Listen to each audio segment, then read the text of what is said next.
DSLR Film Noob. Hi, it's Devin with DSLR Film Noob, and today we're taking a look at the Aputure VS-5.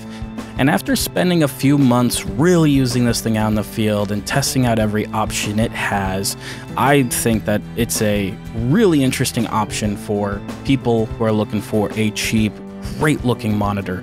So let's get into it.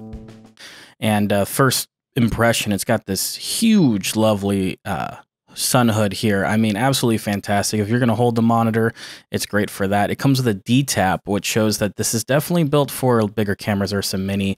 And they even include both the micro and the mini HDMI connections, which typically monitors don't even come with HDMI cables. So I really appreciate that. The lens cloth is also a great throw in, as well as the padded case. It's super cushy, so I have no fear throwing this in my backpack to go out on a shoot. The monitor itself is pretty. It's that kind of glossy screen. Good thing it's not a touch screen because it will take fingerprints easily, but I love 2 slots for batteries. I love that it's SDI in at this price point. You just don't get that. I wanted to see more buttons, as silly as that sounds. Each function button does provide 2 functions, but overall, it would have been nice to have a few more controls. The lens hood actually snaps in fantastically. I really like how rigid it is. And while some people say it can come off really easily, I love the fact that without looking, I can even snap it on, which to me seems like kind of a feat of itself. So here I'm going to go ahead and power it on with the D-tap because I've got an Anton Bauer lying around. But if you don't, you can also use these Sony MPs that actually have a locking connector, which is awesome. I wish more people would do this. I hate the friction connections. But powering this guy on, this is the part that kind of stinks. It does take somewhere around 11 to 13 seconds to boot up. And I really wish that time would have been shorter. But then again, it's got a lot going on under the hood. So let's take a look at that. First off, the colors are great. I love how much I can see inside this monitor. I'm talking about color in the low areas and the highlights. This monitor is definitely one of the best looking monitors for this kind of price range. And it's typically hard to find something that is just this beautiful, while it may be lacking in brightness. And here is all those scopes I was talking about. I love histogram, vector scopes. I love using that stuff, dial my footage in.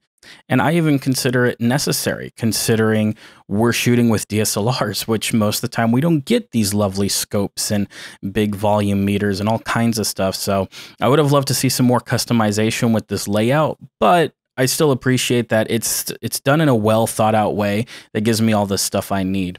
Here you can see that you can definitely do all the way up to a 5x punch-in for doing focus, as well as a squeeze for those guys who are out there doing anamorphic, especially with their GH5s.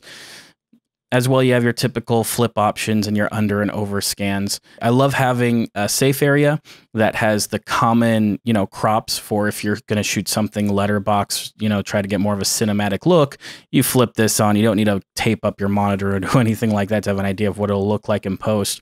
You have your typical, monochrome RGB kind of stuff going on and false color and all that stuff that we've seen in other monitors. What you don't typically have is full screen waveforms. This really got me excited, as well as your RGB parade and full screen vector scopes. It's one of those things that seems like such a small thing for a manufacturer to add there, but sometimes if I'm troubleshooting a color problem, just having a big full thing that I can check out my green screen key or something like that on goes a long way. And of course, that huge volume meter, which is super helpful. Now here we can see that if you look super closely, you can see a little bit of that lag. And for me, it's really not that big of a deal. It was a lot worse before the firmware update. Now Aputure, being who they are, they actually include a thumb drive to make it that much easier for you to do a firmware update on this box. And it just takes a couple of minutes of downloading a file, plugging it in, turning it on, and you're good to go. So what do I think of the monitor? Well, it is probably some of the prettiest colors I've seen out of a monitor for this price point. The lag definitely sucks that it's there in general. It's not that bad. It just sucks that there is lag. A lot of monitors don't have lag. While the colors are fantastic, the monitor's dim. It's not great for outdoor. That's the reason for this big thing here, is for use in outdoors. But besides holding it, there's really no other way to use this if you've got a giant hood on it. I can't mount this on the side of my camera while I shoot for the director.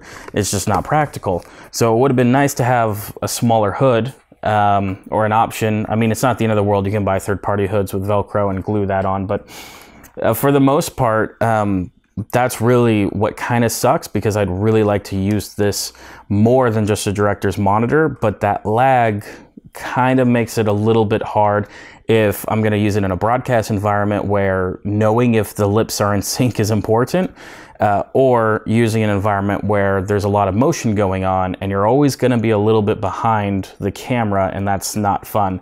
For some shooters, it can even make them dizzy if their head is stuck inside of this monitor and they're panning and tilting all over the place for a couple of hours. So at the end of the day, it's a fantastic looking monitor, and I think it goes really great in comm settings or for directors where the sync isn't as important because it's a smaller project, or in studio use, things where you aren't going crazy, panning things around and everything else. Having all those scopes on there is really great, and I don't see scopes this detailed. I would have liked more options with how to configure the scopes, but I'm so glad to have all of these scopes, because I like the vector scope. I like using all these different scopes to calibrate my gear and make sure everything's looking great. And the image quality on it is fantastic. It's just kind of more relegated for indoor use because it is lacking, but for the price, I think it's a great monitor. This has been Devin with DSLR Film Noob. If you want to know more about this monitor or about me and what I'm doing, check out the links below. See you in the next one.